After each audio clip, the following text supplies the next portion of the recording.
ကဲအဖမ်းအဆီးတွေကတော့တအားကျန်းနေပြီနော်ထိုင်းနိုင်ငံမှာထူးဆန်းတာကထိုင်းနိုင်ငံရဲ့တမိုင်းမှာဗတ်ရိုက်ပေးလာခဲ့တဲ့တမိုင်းမှာဗတ်ဖွင့်ပါမယ်လို့ကြေညာပြီးတော့မဖွင့်တော့ဘူးပြန်လုပ်ခဲ့တာတခါမှမရှိခဲ့ပါဘူးဒါပေမဲ့အခုကာလမှာရှိခဲ့တယ်အားလုံးအတိပဲအခုဗတ်ဖွင့်မယ်လို့ကြေညာထားပြီးတော့နယ်စပ်ပြဿနာကြောင့်ဆိုတဲ့အကြောင်းပြချက်တစ်ခုနဲ့ဗတ်တွေဖွင့်တာကိုပြန်လဲပိတ်လိုက်တယ်တိုက်ဆန်နိုင်မဲ့ဗတ်ပိတ်တယ်လို့ကြေညာတဲ့နေ့မှာပဲထိုင်းနိုင်ငံမှာရှိတဲ့တရားမဝင်မြန်မာအလုပ်သမား100ကျော်ဖမ်းပြီးတော့ဖမ်းကန်ထိတယ်အခုတခါထပ်ပြီးတော့ဒီနေ့တနေ့တည်းနေမဲဆောက်မှာ80ကျော်ဖမ်းကန်ထိတယ်ပြီးရင်ကမ်ချနဘူရီမှာ160ကျော်ဖမ်းကန်ထိတယ်ဖမ်းတဲ့ထဲမှာအသက်မပြည့်တဲ့လူငယ်တွေတောင်ပါတယ်အဲ့တော့ဒါဘာဆက်ဆက်နေလဲဆိုတော့ကျွန်တော်နိုင်ငံကြီးနဲ့ဆက်ဆက်နေပါတယ်လက်ရှိမင်းအောင်လှိုင်ဟာ28ကျောင်းရှိပြီတင်တန်းကျောင်းစစ်မှုထမ်းတပ်သားတွေတင်တန်းပေးနေတဲ့တင်တန်းကျောင်းစစ်မှုထမ်းအပတ်စဉ်ကအပတ်20ကျော်သွားပြီအားလုံးကြည့်တဲ့အတိုင်းတစ်ပတ်ကို9000နဲ့တွက်ရင်တော့10ပတ်ကို9000ပတ်စဉ်20ဆိုရင်3သိန်းဖြစ်နေပြီစဉ်းစားကြည့်နော်အဲ့တော့အဲ့ဒီဆွဲထားတဲ့ဒူတွေဟာပထမတော့ဘယ်လိုပုံစံဆွဲလဲဆိုရက်ွက်ထဲလိုက်ဖမ်းတယ်အလှဲကြတဲ့ဒူတွေမဲနိုင်တယ်လိုက်ဖမ်းပြီးတဲ့ဒူတွေကိုပတ်စံနဲ့လာရွေးခိုင်းတယ်ရွေးနိုင်တဲ့ဒူတွေကို PDF တွေအလင်းဝင်ပါတယ်မိဘတွေရင်ဝင်ပြန်အပ်ပါတယ်ဆိုတော့ခေါင်းစဉ်နဲ့လက်မှတ်ထိုးခိုင်းတယ်မိဘတွေကလည်းသားသမီးပြန်ရရေးပြီးရောဆိုတဲ့ဟာမျိုးနဲ့လက်ခံပြီးလက်မှတ်ထိုးပြီးယူရတယ်မရွေးနိုင်တဲ့ကောင်တွေကိုစစ်မှုထမ်းနဲ့ပို့တယ်အဲ့လိုပို့လိုက်နဲ့အခုကျတော့စစ်မှုထမ်းအင်အားကရှားပါလာပြီရှားပါလာတဲ့အတွက်ဒီပြည်ပကိုအကုန်လုံးအလုံးအင်းထွက်ပြေးဒီထွက်ပြေးတဲ့မှာအနီတွေကြီးမဟုတ်တော့အစိမ်းတွေတပုံကြီးပြနော်လာခဲ့လားမင်းတို့စစ်တပ်ကိုထောက်ခံပါတယ်ဆိုတော့အမာခံတွေတောင်ထိုင်းနိုင်ငံကိုစစ်မှုထမ်းဥတွေကြောင့်ထွက်ပြေးလာတာဘယ်လောက်လို့မလဲနော်လာကိုစီပြပေးမယ်နော်အဲ့တော့ဒီလူတွေအားလုံးကထိုင်းကိုဝင်လာတယ်ဓမ္မနဲ့ပဲရိုက်တော့မှချိန်မှာဗျက်ကလေးဆိုဘက်ကိုပိတ်လိုက်ပြီးတော့အဖမ်းတွေစက်တိုက်စိတ်ဝါးတာဒီမြန်မာပြည်ကစစ်ဗိုလ်ချုပ်တွေရဲ့ပယောကပါလားမပါလားဘူးလားဆိုတာခင်ဗျားတို့စဉ်းစားကြပါလို့နော်အခုမှဖမ်းကန်ထိတဲ့သတင်းကိုကျွန်တော်ဖတ်ပြပါမယ်2နေရဖမ်းကန်ထိတာ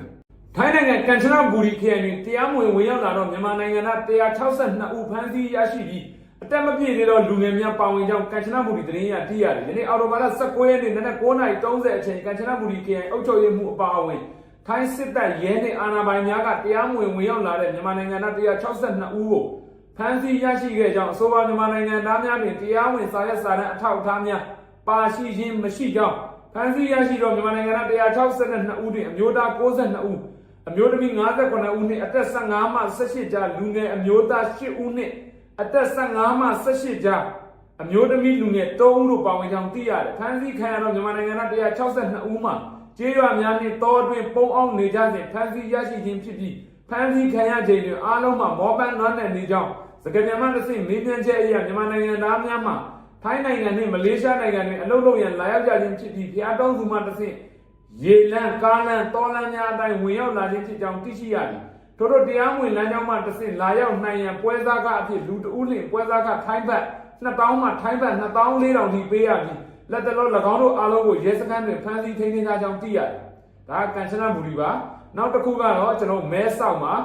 ထိုင်းနိုင်ငံမဲဆောက်မြို့တွင်တရားမဝင်ဝင်ရောက်လာတော့မြန်မာနိုင်ငံသား89ဦးဖမ်းဆီးရရှိကြောင်းထိုင်းအာဏာပိုင်များကတရားဝင်သတင်းထုတ်ပြန်ထားသည်အော်တိုဘာလ18ရက်နေ့ထိုင်းနိုင်ငံတပ်ခရိုင်မဲဆောက်မြို့နယ်အတွင်းတွင်ယာဉ်များကိုဖမ်းဆီးစစ်ဆေးရတရားမဝင်ဝင်ရောက်လာတော့မြန်မာနိုင်ငံသား55ဦးကိုလမ်းပြ2ဦးယာဉ်3စီးနှင့်အတူဖမ်းဆီးရရှိခဲ့ကြောင်းဆိုပါမြန်မာနိုင်ငံသားများမှထိုင်းနိုင်ငံအတွင်းသို့ဝင်ရောက်ရန်တရားဝင်အထောက်အထားစာအစာမရှိဘဲဝင်ရောက်လာသူများဖြစ်ပြီးအမျိုးသား32ဦးနှင့်အမျိုးသမီး24ဦးတို့ဖြစ်ကြောင်းသိရှိရတယ်ဖမ်းဆီးရရှိသောမြန်မာနိုင်ငံသား55ဦးကိုမဲဆောက်မြို့နယ်ရဲစခန်းတွင်အမှုဖွင့်စစ်ဆေးနေကြောင်းသိရှိရတယ်အလားတူအော်တိုဘာလ18ရက်နေ့မဲဆောက်မြို့နယ်အတွင်းကင်းလှည့်နေစဉ်တရားမဝင်မြန်မာနိုင်ငံသား34ဦးကိုဖမ်းဆီးရရှိခဲ့ကြောင်းအဆိုပါမြန်မာနိုင်ငံသားများတွင်အမျိုးသား26ဦးနှင့်အမျိုးသမီး10ဦးတို့ပါဝင်ကြောင်း၎င်းတို့တွင်တရားဝင်စာရွက်စာတမ်းအထောက်အထားတစ်စုံတစ်ရာမပါဝင်ကြောင်းသိရှိရသည်ဖမ်းဆီးခံရသောမြန်မာနိုင်ငံသား34ဦးကိုမဲဆောက်မြို့နယ်မေပရဲစခန်းတွင်ဖမ်းဆီးစစ်ဆေးမှုများဆက်လက်လုပ်ဆောင်နေကြောင်းသိရတယ်။ကဲဒါဒီနေ့တနေ့တည်းနေတက်လာတဲ့မြန်မာနိုင်ငံသားတွေဖမ်းဆီးရတဲ့တဲ့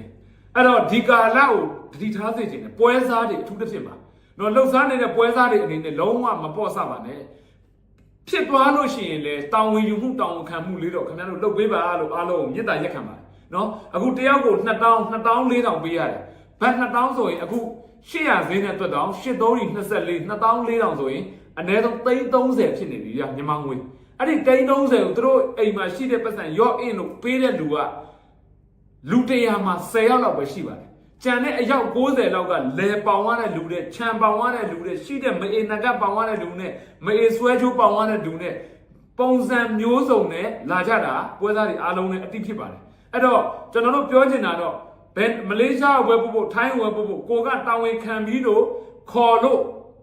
လမ်းမှာတစ်ခုခုဖြစ်သွားရင်မရောက်မရှင်းတာဝန်ယူပေးတဲ့လောက်ရက်ကိုလုပ်ပေးပါနော်ဘာလို့လဲလက်ရှိပွဲသားတွေထဲမှာအဲ့လိုမျိုးလုပ်ပေးတဲ့ပွဲသားတွေရှိတယ်ချို့တဲ့ပွဲသားတွေဆိုရင်လာမကူနဲ့မင်းကမင်းလမ်းမှာဖမ်းကန်ထီလို့မကတော့ဘာပဲဖြစ်ဖြစ်သူတို့တာဝန်ဖမ်းပြီးနောက်ဆုံးသူတို့အကုန်ဖြည့်ရှင်းပေးတယ်သူတို့တတ်မှတ်ထားတဲ့နေရာထိရအောင်ပို့ပေးတယ်အဲ့လိုပွဲသားမျိုးတွေကြတော့ကျွန်တော်အားပေးတယ်နော်လောကပွဲသားမရှိဘဲနဲ့ပြည်သူတွေရက်ကြည့်လို့မရဘူးဘာဖြစ်ဆိုတော့အခုလက်ရှိမင်းအောင်နိုင်ရုံမာလို့စစ်မှုထမ်းဥပဒေခန်းလို့ပြည်သူမှနေလို့မရဘူးပြည်ပအောင်ထွက်ပြေးရမှာကိုနီးကိုဟန်နဲ့ပြေးလို့မရဘူးလေဘဒူးပြေးတတ်မယ်ဘယ်လမ်းကြောင်းပြေးတတ်မယ်ဒါတော့ဂိတ်တွေထက်နေဟုတ်တယ်မလားအဲ့တော့တရားဝင်လမ်းကြောင်းအောင်လာခွင့်ရှိတယ်မရှိဘူးအဲ့တော့မြန်မာနိုင်ငံသားတွေဟာကျွန်တော်တို့ထိုင်းနဲ့မလေးရှားကိုပြောရမှာက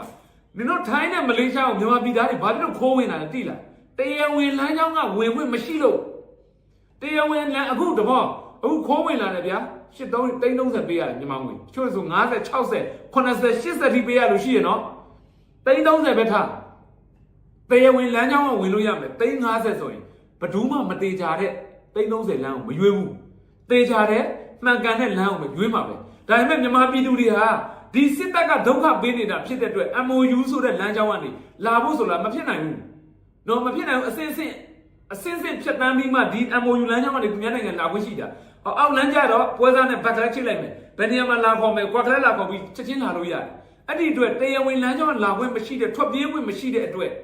မြန်မာနိုင်ငံသားတွေကတရားမဝင်လမ်းကြောင်းကဝင်နေရတာဘယ်သူမှတော့တရားမဝင်လမ်းကြောင်းကမဝင်မေးကြည့်ပါအခုဖမ်းကန်ထိတဲ့လူတွေသွားမေးကြည့်ပါမင်းတို့ခိုးဝင်ခြင်းလားလို့ဘယ်သူမှခိုးဝင်ခြင်းဘူးပြဘလောက်စိတ်ဆင်းရဲဖို့ကောင်းတယ်ဒါပေမဲ့ပြည်တွင်းမှာဘဝတွေကအသက်ရှင်ဖို့အတွက်တော့တချို့တွေနေရာတွေမှာရက်တည်လို့မရတော့ဘူးဘာမှမသိတဲ့မျက်စားတဲ့နွားတွေနေရာတွေဒါတချို့တွေပျော်ပါနေကြတာတချို့တွေဒေသတွေထမင်းတလုံးစားပြီးအသက်ရှင်ဖို့အတွက်ရက်တည်လို့မရတဲ့ဒေသတွေမြန်မာပြည်မှာအများကြီးဖြစ်ကုန်ပြီအဲ့ဒီအတွက်မြန်မာနိုင်ငံသားတွေကရလမ်းကြောင်းကနေဒီပကိုထွက်ကြတာသူတို့ထွက်တဲ့နေရာမှာအနည်းဆက်ဆုံးဘယ်နိုင်ငံရှိတယ်တရုတ်ရှိတယ်တရုတ်ကတွားချင်သွားလို့ရမှာအားလုံးတည်ပဲနော်အဲ့တော့မြန်မာပြည်ကအများစုရှိတယ်ထိုင်းမလေးရှားတော့ကုန်းလန်းနေတွားလို့ရဒီနှစ်နိုင်ငံရှိတဲ့အတွက်ဒီနှစ်နိုင်ငံအလုံးအရင်းနဲ့ထွက်နေတာဒါမလေးရှားမှာဆိုတော့တောက်ကြံအော်ပရာစီဝင်မြန်ပြီဟမ်မလေးရှားမှာဆိုပို့ဆိုးတဲ့အဖွဲ့ဆုံးနော်နောက်ပြီးတော့ကိုယ့်ဘက်ကလူတွေရဲ့ယုံနေတဲ့တပုံကြီးပါတီပဲတော့ဒီမလေးရှားကျွန်တော်အစအောင်ကထိုင်းမှာလာရှုပ်တယ်အောင်မလို့နော်ဒီ PSC network ကိုမလေးရှားကဝင်ကျင်လို့တလား200ထည့်တဲ့စနစ်ကိုမလေးရှားလူတွေဝင်ကျင်လို့ကျွန်တော်လာပြောတော့ကျွန်တော်ကမလေးရှားမှာရှိတဲ့လုံနေတဲ့လူတွေလုံကြပါလားနော်နောက်ထပ်ခေါင်းစဉ်မလေးရှားမှာ PRF လည်းရှိတယ်။အော်နောက်ထပ် PSC ပါထပ်လုပ်ပြီးတော့ခေါင်းစဉ်နှစ်ခုနဲ့ငွေရှာမယ်ဆိုရင်တော်လိုင်းအတွက်ပို့အထောက်အကူပြုနိုင်မယ်။မလုံတဲ့ကိုစီရဲ့မလေးရှားမှာယုံနေတပုံကြီးတဲ့ NND ယုံနေ2ယုံရှိတယ်ကြာဟုတ်လားမဟုတ်လားတော့မသိဘူး။နော်မလေးရှားကပြောတာ။အဲ့တော့မလေးရှားလူတွေကိုကျွန်တော်ကလှမ်းလုတ်ခိုင်းတာပါ။နော်ဘာဖြစ်လို့လဲဆိုတော့ဒီ PSC network ကျွန်တော်တို့လုပ်ထားတာတစ်လအောင်200ထိုင်းနိုင်ငံဆိုတော့အနှိမ့်ဆုံးငွေကြီးဟိုလာအိုတို့ဘာလို့ဖယ်လိုက်ရင်ပေါ့အနှိမ့်ဆုံးငွေကြီးတောင်လူ3သိန်းစုမိတစ်လကိုထိုင်းဖက်ငွေ300ရှာမပြေးနိုင်ပါမလေးရှားတို့စင်ကာပူတို့ကိုရီးယားတို့ဂျပန်တို့မှာအဲ့ဒီစနစ်မျိုးဝိုင်းလုံးကြမယ်ဟဲ့ဆိုရင်ကျွန်တော်ပို့ပြီးတော့ပတ်စံတွေပို့ရမယ်အခု PRF လက်ရှိတယ် PRF လည်းတစ်လကိုတစ်လရှာပေးနိုင်တယ်အချို့တွေဆို PRF လည်းဝင်ထားတဲ့နောက်တစ်ခုလည်းထောက်ဝင်တဲ့လူမျိုးတွေရှိတယ်အဓိကကျွန်တော်တို့တွေကတော်လိုင်းမှာငွေလိုတာဖြစ်တဲ့အတွက်ခေါင်းစဉ်မျိုးစုံနဲ့ကျွန်တော်ရှားမှာပဲအဓိကပွင့်လင်းမြင်သာမှုရှိမယ်အဂတိကင်းရမယ်အဓိကရေးကြီးဆုံးအဂတိကင်းရမယ်ဒီငွေကိုအလွဲတုံးစားဘယ်သူမှလောက်ခွင့်မရတဲ့စနစ်ဒီငွေဘယ်ကိုရောက်တယ်ဆိုတာလည်းပြည်သူကိုပြန်လည်ပြနိုင်ဖို့လိုအပ်တယ်ဘာလို့ဆိုပြည်သူတွေအဲ့ဒီအပိုင်းကိုရှိတယ်သူတို့ထည့်လိုက်တဲ့ငွေဘယ်ရောက်သွားတယ်တော်လိုင်းဘယ်နေရာမှာတုံးလိုက်တယ်သူတို့ကျင်တတ်တယ်သူတို့ကြည်နူးတယ်သူတို့နောက်တစ်လတွေသူတို့ထည့်ရှင်နော်အဲ့ဒါပဲဒါကိုကျွန်တော်တို့လက်ခံမဲ့လူတွေလောက်ကမှာပေါ့နော်အဲ့တော့ထားပါဒီဟာဟိုစကားပြောရင်းနဲ့ရောက်သွားတာအဓိကကျွန်တော်တို့ပြောချင်တာကထိုင်းရောက်တယ်မလေးရှားရောက်တယ်ကျွန်တော်ညီကောင်မောင်တို့တွေကိုပြောချင်တာကဒီကာလမှာအရန်ပင်ပန်းကြတယ်အရန်ခက်ခဲကြတယ်ကိုယ်ချင်းချင်းနိုင်တဲ့နေရာကကူညီပေးပါနော်ပြဿနာရှာတဲ့လူတွေတွေ့ရင်မူယူတောက်စားရန်ကားလူမျိုးတွေ့လို့ရှိရင်လည်းကိုယ်ချင်းချင်းထိမ့်ပေးပါအခုစစ်တပ်ကထိုင်းကိုလွှတ်ထားပါပြီ နော်ကျွန်တော်ပြောတာလင်းကားရှိနေနော်ထိုင်းမှာပြဿနာရှာဖို့အတွက်တီးတန့်အဖွဲပြီးလွတ်ထားတယ်အဓိကထိုင်းဆိုရအနေနဲ့ကိုမြန်မာပြည်သူတွေကိုမျက်မိုးကျိုးလာအောင်အဖမ်းဆီးတွေများလာအောင်တရားမဝင်နေထိုင်သူတွေနေလို့မရအောင်မျိုးစုံဒုက္ခပေးဖို့အဲ့လိုဒုက္ခပေးမှအခုတို့အဖမ်းဆီးတွေများမှာဗမာပြန်တွေ့မယ်သူတို့ကော့တောင်းလို့ကော့တောင်းကနေသွားပြီးတော့သူတို့လည်းပြန်ထည့်ရတာတော်လိုင်းအင်အားစုတွေထည့်တာမဟုတ်ဘူးထိုင်းရဖမ်းပြီးဆိုတော့အကုန်လုံးသူတို့ကဟိုတကူးတကပေါ်တာလိုက်ဆွဲနေကြမလို့ဟုတ်တယ်မလားဘာဖြစ်လို့လဲကော့တောင်းဒိတ်တိုင်းထိုင်းနေဦးမယ်လာတကောင်လာတော့ပြီးစစ်တဲ့ညောင်းကုန်တော့ဒါကြီးကိုလည်းအခုထိကိုယ့်ဘက်ကလူတွေမတားဆီးနိုင်တာကိုကျွန်တော်အားမရဘူးနော်ဒါတမင်တက်ကြီးတွေဟိုတက်ဒီလူတယောက်ကိုဒီကိုပို့ရင်သေမယ်ဆိုတာတည့်ရတဲ့နဲ့အသေးခံပြီးပို့နေတာလူအခွင့်ရေးရှုထောက်ကရောအတက်ချင်းကိုချင်းစားတဲ့ရှုထောက်ကရောဘယ်ကကြည့်ဒါလုံးဝမဖြစ်တဲ့ကိစ္စနော်အဲ့ဒီဖမ်းကန်ထိတဲ့လူတွေမေးကြည့်ပါမေးခိုင်းရင်ထိုင်းရောမလေးရှားရောမင်းတို့ဖမ်းကန်ထိတဲ့လူတွေကိုပဲမေးကြည့်တို့ဘယ်သူလက်ထဲကိုအပ်တာကြိုက်လဲလို့အဲ့ဒါလေးပဲမေးခိုင်းတော့ကိုယ့်ဘက်ကလူတွေပြောရမှာအဲ့ဒါပဲထိုင်းဆိုရတဲ့မလေးအစိုးရကိုခင်ဗျားတို့ရှိကိုတရားမဝင်ဝင်နဲ့မှန်တယ်ခင်ဗျားတို့ဥပဒေနဲ့အရေးယူရမှန်တယ်လက်ခံတယ်ဒါပေမဲ့ပြန်ပို့တဲ့နေရာမှာလူခွင့်ရတဲ့အညီတော့လုပ်ပါဒီလူတွေသေမဲ့ကိစ္စကြီးတည့်ရတဲ့နဲ့ဒီခွေးတွေလက်ထဲတွားထည့်ဒီခွေးတွေကိုကြောက်တော့ခင်ဗျားတို့နိုင်ငံထဲကိုထွက်ပြေးလာတာဒီလူတွေကသူတို့ဒုက္ခပေးလို့ထွက်ပြေးလာတာထွက်ပြေးလာတဲ့လူခင်ဗျားတို့ကဖမ်းပြီးဒီလူလက်ထဲပြန်ထည့်တယ်ဆိုတဲ့အရာကြီးကမဟုတ်ဘူးနော်တော်လိုင်းဘက်မှာလက်ခံနိုင်တဲ့နေရာတွေရှိတယ်အခုဆိုထိုင်းမြန်မာနယ်စပ်တွေစခန်းတွေအများကြီးရှိနေပြီလာကျွေးဖို့မွေးဖို့မပူနဲ့ပြည်သူရှာကျွေးမယ်ကျွန်တော်တို့ရှာကျွေးမယ်တော့ကျွန်တော်တခါပြောပွဲဟိုတခါတည်းကကျွန်တော်အောက်မှာအဖွဲတွေလူကြီးတွေညှိနေတဲ့အချိန်ကျရင်ထားမဲ့နေရာလုံခြုံရေးကိုခင်ဗျားတို့လက်နက်ကင်တွေကတောင်းယူပေးကျွေးဖို့မွေးဖို့မပူနဲ့ကျွန်တော်ခွက်ခောက်ပေးမယ်နော်အဓိကပါတယ်ဒီလူတွေဖမ်းမိသွားတဲ့လူတွေကိုလုံလုံခြုံနဲ့ရောက်ဖို့အရေးကြီးတယ်အခုဟာကဖမ်းကန်ထိပြီးတဲ့လူတွေကိုဒီခွေးတွေကိုကြောက်လို့ထွက်ပြေးလာတာဒီခွေးတွေလက်ထက်ပြန်ထည့်တယ်ဆိုတော့ဒါကြီးကမဟုတ်ဘူးလေဗျာအဲ့တော့ကိုယ့်ဘက်ကအဖွဲစည်းပေါင်းစုံအနေနဲ့ဒါတွေကိုအတန်ကြဲလောင်ထုတ်ပြီးတော့ထိုင်းဆိုရနဲ့မလေးဆိုရမှာနားလေအောင်ပြောပြဖို့လိုတယ်အဲ့လိုမဟုတ်ရင်တော့စစ်ကောင်စီကတော့အကြိုက်ပဲဟေးမင်းတို့နိုင်ငံမှာတရားမဝင်များနေနဲ့ကြက်ပေးလိုက်ကွာငါဒီကနေအပေါက်ဝိုင်းထိုင်ဆောင်လာအဲ့ကောင်လာတော့တင်းနေကြတော့ရက်ွက်ထဲလိုက်ပြီးတော့ဟိုမြို့နယ်ဒီမြို့နယ်နာမည်အကြီးခံပြီးတော့ဒီနေ့ပေါ်တာဆွဲကြမလို့နေဆက်ခိတ်ကနေထိုင်ဆောင်နေအောင်ပဲအဲ့တော့ဒါကိုလည်းကျွန်တော်တို့ရအောင်ပြောနိုင်ရမယ်ရအောင်လုပ်ဖို့လိုအပ်ပါတယ်ဒါတကယ်ကိုအရေးကြီးတယ်အခုဆိုရင်တောက်လျှောက်ဖမ်းတာဖမ်းအောင်မယ်မယုံကြည်လိုက်နောက်ထပ်ဖမ်းအောင်မယ်မလေးရှားမှာလည်းဖမ်းမယ်ထိုင်းမှာလည်းဖမ်းမယ်မယုံကြည်လိုက်နော်အဲ့ဒါတွေအားလုံးဟာခံရတာကျွန်တော်တို့ပြည်သူပဲအဲ့ထဲမှာအနီလည်းပါတယ်အစိမ့်လည်းပါတယ်နော်အစိမ့်တွေနောက်ပိုင်းပုံလုံးပါသေးတယ်အနီတွေကအစတဲ့ကနေလို့မရတော့ရှောင်ထွက်လိုက်အခုနောက်ပိုင်းဖမ်းကန်ထိတဲ့အဲ့ဒီလူမှာတကယ်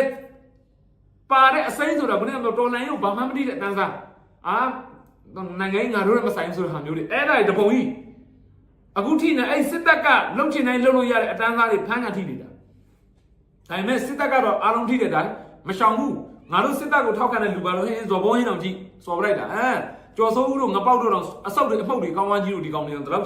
အသက်ရှင်တာအဲ့တော့ခံရတာတော့ဘာဖြစ်လဲပြည်သူပဲခံရတာ